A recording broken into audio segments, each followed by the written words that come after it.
Hello guys, welcome back to another video. আজ আমরা reaction করব বরবাদ মুভির রিভেঞ্জ সিনস এবং বিহাইন্ড দ্য সিনস, যেটা ইয়েস্টারডে রিলিজ হয়েছে real energy production YouTube channel থেকে।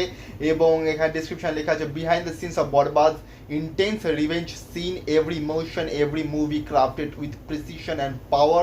অ্যান্ড আমরা এখন এটার উপর রিয়াকশন করব। এবং ইয়াস্টারডে আমি রিয়াকশন করেছি কায়দেসের সং রিওয়াইন্ড, যেটা শ্রেয়া ঘোষালের ভার্সন, সেটার উপর তো সেটার লিঙ্কটা ডিসক্রিপশনে পেয়ে যাবে।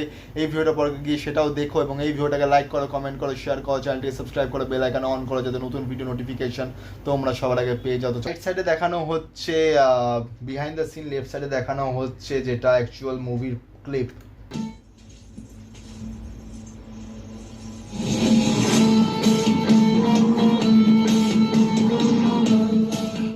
Shut up!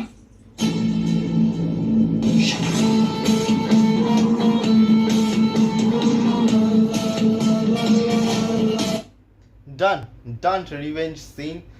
মানে এখানে দেখানো হচ্ছে যে ইধিকা পল, যার ক্যারেক্টার নাম মিতু না নিতু আমি বুঝলাম না, যাই মিতু ধরে নিলাম, সে আরিয়ান মির্জার সঙ্গে, মানে শাকিব খানের যে ক্যারেক্টারটা আরিয়ান মির্জা, তার সঙ্গে ভালোবাসার অভিনয় করেছে।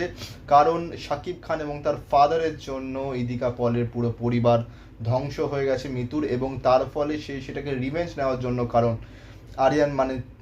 আরিয়ান মির্জার সঙ্গে সে যদি প্রেমের অভিনয় করে, প্রেমের দেখানো করে, তাহলে আরিয়ান মির্জা তার প্রেমে পাগল হয়ে যাবে এবং ছেলের খুশিতে বাবার খুশি। এবং পরের দিকে সামনে গিয়ে যখন তাকে বলে son of a bitch, and then সে ক্ল্যারিফাই দ্যাট যে সে ভালোবাসার অভিনয় করেছে এই বদলা নেওয়ার জন্য, রিভেঞ্জ নেওয়ার জন্য, এবং সে আসলে আরিয়ান মির্জাকে ভালোবাসে না, ভালোবাসার অভিনয় করেছে। যেখানে আরিয়ান মির্জা সেই মেয়েটাকে নিয়ে এসে নিজের বাড়িতে ইন্ট্রোডাকশন করানোর জন্য যে এই মেয়েটাকে আমি ভালোবাসি। এবং এটা সত্যি যে কোনো ছেলের পক্ষে খুবই একটা অসম্মানজনক এবং দুঃখজনক সিচুয়েশন, এবং সেইটাকেই এখানে সেই ছোট্ট ক্লিপটাকে এখানে তুলে ধরা হয়েছে 3 মিনিট 21 সেকেন্ডের। কিউটা বিহাইন্ড দ্য সিনসও দেখানো হয়েছে এবং রিভেঞ্জ সিনসটাকেও দেখানো হয়েছে। এবং এটা খুব ভালো লাগে যখন দেখানো হয় না কীভাবে শুটিং করা হয়েছে, শুটিংগুলো ব্যাক অফ দ্য সিনের যে এতটা প্রিপারেশন থাকে সেটাকে যখন দেখানো হয় সেটা সত্যি খুবই ভালো লাগে। এবং বোঝা যায় যে একটা ছোট্ট সিন করার জন্য কতটা স্ট্রাগল করতে হয়, কতটা হার্ডওয়ার্ক করতে হয়, তারপর গিয়ে এই ছোটো ছোটো সিনগুলোকে মিলিয়ে একটা সিনেমা তৈরি হয় এবং যেটা আমরা দেখতে পারি সিনেমা হলে। সো সত্যি খুবই সুন্দর লাগছে দেখে। এবং বরবাদ, মানে আমার মনে হয় বরবাদের যে ক্রেজটা না সেটা এখনও আছে, এখনও এর হাইপটা আছে মোর দেন তাণ্ডবের থেকেও বরবাদের হাইপ এখন অবধি বেশি আছে। এবং রিয়েল এনার্জি প্রোডাকশন এটা খুবই ভালো কাজ করেছে যে এখন তারা কিন্তু বিহাইন্ড দ্য সিন এগুলো দিয়ে তবুও বরবাদকে চর্চায় রেখেছে। এবং 2 সপ্তাহ আগে যেটা ওই ল্যাম্বো, ওটা যে ক্র্যাশের ওটার উপর একটা তারা বিহাইন্ড দ্য সিন বিটিএস ছেড়েছিল, এবং আজকে ইয়েস্টারডে এটা ছেড়েছে Borbaad revenge scene behind the scenes.